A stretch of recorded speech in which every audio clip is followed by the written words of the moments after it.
Question number 3 का पहला part दे रखा है।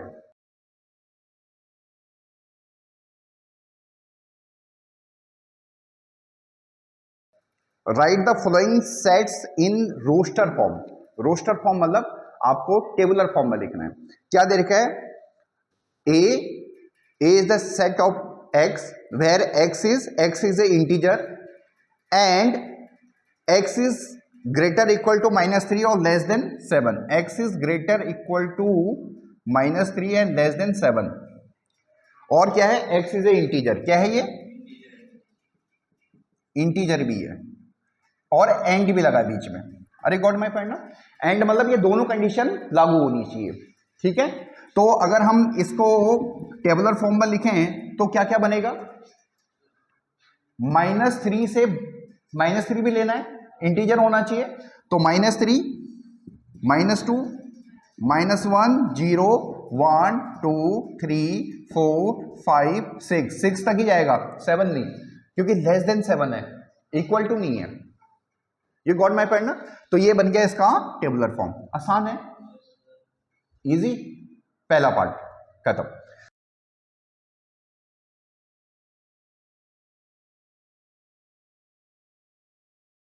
सेकंड पार्ट दे रखा है B is the set of X is a natural number less than 6। B natural number का सेट है और लेस देन 6 है, तो क्या होना चाहिए? 1 2 3 4 5 तक ही होना चाहिए। अरे गॉट माय पॉइंट ना। कोई दिक्कत है इसमें? ठीक है, आसान है। ठीक है,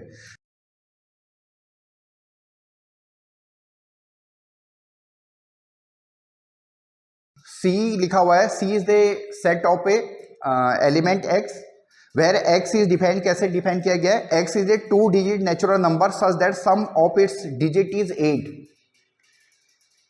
नेचुरल नंबर है, 2 डिजिट का है, समझ में आ रहा है? इसका मतलब 10 से लेकर 99 तक कहीं भी हो सकता है। और 2 डिजिट का सम जो उसका दे रखा है, इसको एक बार हटा देते हैं।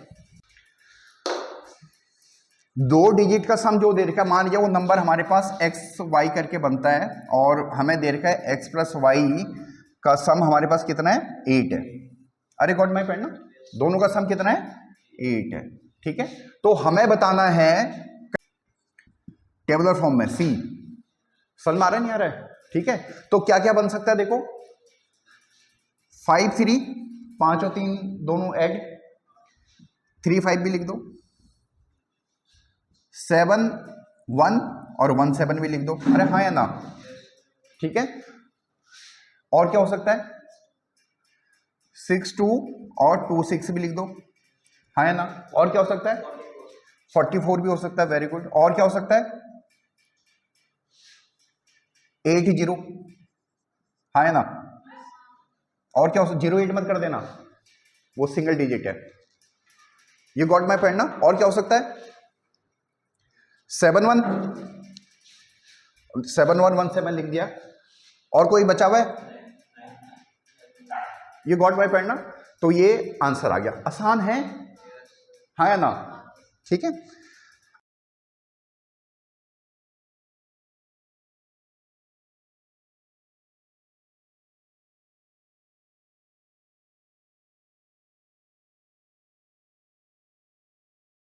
देखो अगला पार्ट है हमारे पास, फिफ्थ वाला पार्ट है।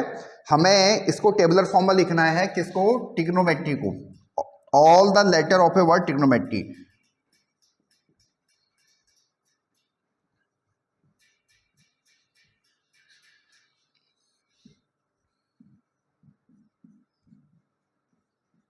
और ई ये सेट है। देखो एक ही बार लिखना है। टी को लिख दिया मैंने, सारे लेटर को लिखना है। टी लिख दिया, टी को हटा दो क्योंकि कंफ्यूजन हो जाएगी हमें कि कौन सा है कौन सा नहीं है। हाँ या ना? अब आर को लिख दो। और भी कहीं आर है? बिल्कुल है, इसको भी हटा दो। गॉड माय पॉइंट ना। एक ही बार लिखना है। आई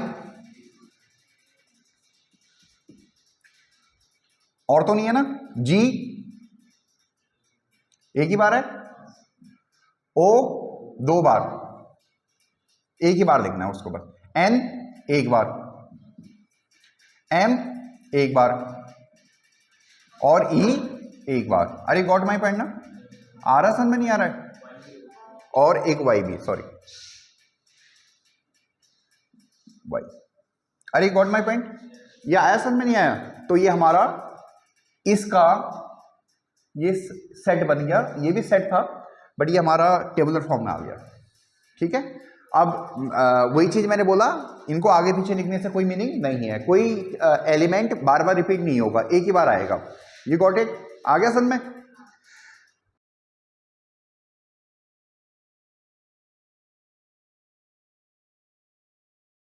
लास्ट वाला है इसका थर्ड क्वेश्चन का, the set of all letter in the word better.